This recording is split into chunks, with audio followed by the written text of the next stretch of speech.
Va nihoyat, o'sha 15 bosqichli bosh parvarishini o'zimda ham sinab ko'rdim. Salon lokatsiyasini va protsedura narxlarini opisiyaniyada yozib qoldiraman. Ro'molli opa-singillarimiz uchun ham alohida xonaliklari borligi bu juda ham qulay bo'ldi va xodimlarni xushmuomalaligi juda ham yoqdi.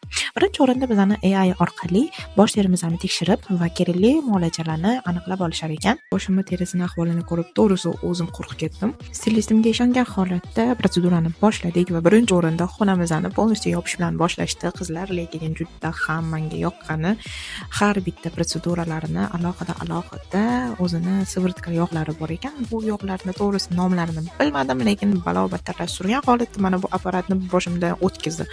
Umrimda bunaqa maza qilmaganman, lekin ishonaveringlar, imtihondan oldin stresslardan xalos bo'lish uchun eng zo'r usul menimcha shu ekan. Tekshirishdan keyin terini tozalash, masaj va undan keyin maxsus ampulalar orqali bug'li sparlargacha parvarish qilib, sochimni o'ziga keltirish uchun qo'lidan kelganicha harakat qilishda, to'g'risini aytsam, bu protsedurani har bitta kelgan insonga olib ko'rishni maslahat beraman. Ayniqsa bizni ro'molli opa-singillarimiz uchun bu juda ham kerakli narsa deb o'ylayman.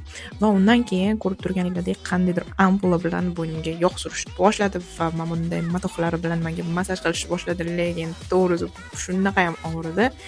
Yarim soat ichida bu protsedurani tugatgandan keyin sal ko'nikdim, o'zimni ozgina bo'lsa ham yengil his qildim va shundan keyin yana bir 2-3 marta boshimga bir nimalar surdi va undan keyin mana bunday zo'r joyga olib keldi. To'g'risi buni ham nomini bilmayman. No какой-то spa, paravoy, bilmayman, shampun bilan boshimni yuvdimi, nima qildi.